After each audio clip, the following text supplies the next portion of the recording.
নমস্কার, তোমাদের সকলকে আরো একটি নতুন ভিডিওতে স্বাগত জানাই। তোমরা যারা 2025 সালে স্টেট মেডিকেল ফ্যাকাল্টির এন্ট্রান্স এক্সাম দিতে চলেছো, তোমরা অনেকেই আমাকে কমেন্ট করে রিপিটেডলি জানাচ্ছ যে তোমাদের অ্যাডমিট কার্ড কবে দেবে। কারণ তোমাদের 27শে জুলাই এক্সাম রয়েছে রবিবার দিন। তো এই রবিবারের আগে তোমরা অ্যাডমিট কার্ড কবে পাবে? কারণ এর আগে কিন্তু তোমাদের অফিসিয়ালি যে ডেটটা ঘোষণা করা হয়েছিল ইনফরমেশন বুলেটিনে, সেটা ছিল 13ই জুলাই। কিন্তু এই পরবর্তী সময়ে 13 জুলাই এর ডেটটাকে চেঞ্জ করে করা হয়েছে 27শে জুলাই।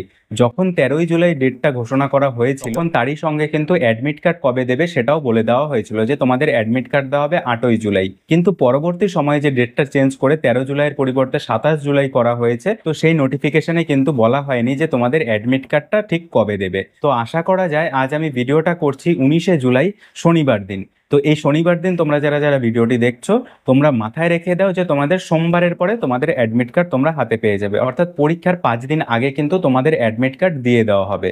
ঠিক আছে, এটা তোমরা নিশ্চিন্তে থাকো। কারণ কি, এর আগের যে ডেট ছিল সেই ডেট অনুযায়ী 13ই জুলাই পরীক্ষা হওয়ার কথা ছিল এবং অ্যাডমিট কার্ড দেওয়ার কথা ছিল 8ই জুলাই, অর্থাৎ 5 দিন আগে।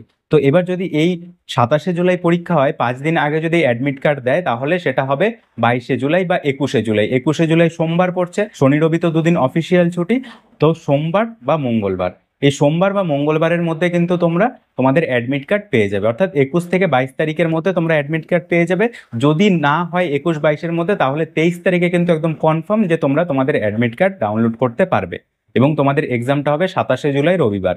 ঠিক আছে, তো তোমাদের এই কনফিউশনটি ক্লিয়ার হয়েছে যে তোমরা যারা যারা জিজ্ঞেস করেছিলে যে তোমাদের অ্যাডমিট কার্ড কবে তোমরা পাবে, তো নিশ্চিন্তে থাকো, তোমাদের পরীক্ষাটা 27শে জুলাইই হচ্ছে এবং তোমরা পরীক্ষার ঠিক 4 থেকে 5 দিন আগে কিন্তু অ্যাডমিট কার্ডটা তোমরা পেয়ে যাবে। ঠিক আছে, এর বাইরেও যদি তোমাদের কোনো প্রশ্ন থাকে স্টেট মেডিকেল ফ্যাকাল্টির এন্ট্রান্স এক্সাম রিলেটেড বা অন্য কোনো কোর্স রিলেটেড, যে কোনো প্রশ্নের জন্য কিন্তু তোমরা আমাকে নির্দ্বিধায় কমেন্টে জানাতে পারো।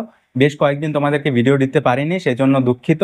তো তোমরা অনেকে আবার বলছিলে যে কাট অফ কেমন যেতে পারে। তো তোমরা পরীক্ষাটা খুব ভালোভাবে দাও।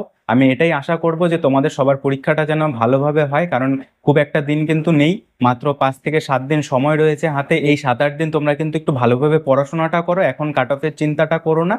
কারণ কাট অফ নিয়ে পরীক্ষাটা হয়ে যাওয়ার পরে আমি তোমাদের সাথে ডিটেলসে কথা বলবো, ডিটেলসে আলোচনা করব যে কেমন কাট অফ যেতে পারে। তো আশা করা যায় অন্যান্য বছরের তুলনায় এবছর কিন্তু কাট অফটা একটু হাই গেলেও যেতে পারে।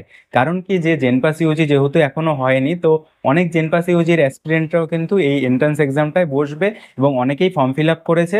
এবং ফর্ম ফিল আপেরও যেহেতু এক্সটেন্ড হয়েছিল, সেই জন্য অনেকেই কিন্তু এই পরীক্ষাটায় এবার বসতে চলেছে 2025-এ।